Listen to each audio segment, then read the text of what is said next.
আপনার বশীকরণ কাজ এক্ষণ হবে, আপনার বশীকরণ কাজ এক্ষণ হবে, এই মুহূর্তেই হবে। তবে কথা হচ্ছে মাগো, আগে তো জিনে মিষ্টি খাইতো, জিনে ছাগল খাইতো, এখন জিনে রাজাহাঁস খায়।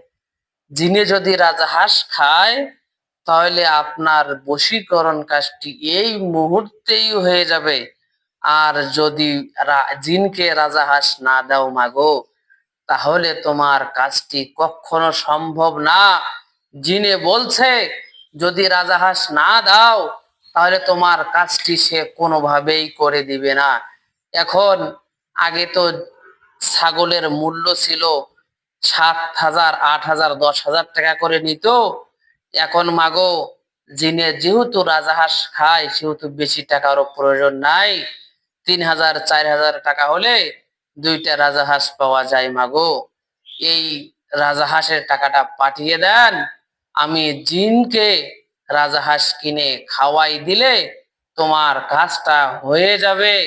এখন যেহেতু অল্প টাকা, এখন আপনি আপনার পক্ষ থেকে যেভাবে পারেন সেই টাকাটি কবিরাজকে দিয়ে দিলেন, কবিরাজ তাকে দিয়ে দিল এবং আপনার কাজটি হইল না। কেন হইল না? জিনে কখনো, যেহেতু ছাগল খায় না, মিষ্টি খায় না, জিনে কিন্তু রাজাহাঁসও খায় না। এখন এই জিনের দোহাই দিয়ে আপনার কাছ থেকে রাজাহাঁস নিচ্ছে, ছাগল নিচ্ছে, মোট কথা অনেকেই তো অনেক কিছু জিনিস নিচ্ছে।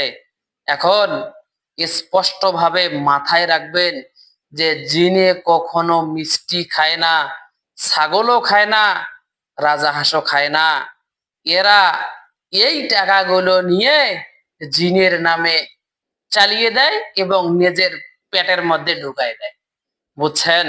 সেহেতু মাথায় রাখেন, যদি কোনো ব্যক্তি আপনার কাছ থেকে জিনের দোহাই দিয়ে কোনো কিছু চায় তাহলে বুঝবেন যে এই জায়গার মধ্যে ভেজাল আছে। আর তাকে বলবেন যে জিনে যেহেতু রাজহাঁস খাচ্ছে, আমি বাসায় রান্না করতেছি, জিনকে পাঠিয়ে দেন, জিন এসে নিজেই খাবে এবং আপনি যেহেতু তার সাধক, আপনাকেও নিয়ে কিছু ওই যে পোলাও এবং রাজাহাঁসের যাহা কিছু হবে সেগুলো দিবে। তখন জিনেরও শান্তি, যিনি সাধক হবে তারও শান্তি।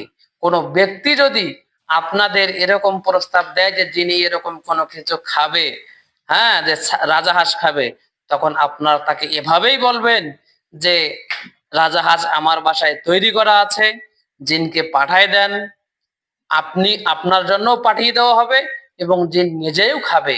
আসলে সে পারবে না। কেন পারবে না? জিনে কখনো রাজাহাঁস খায় না।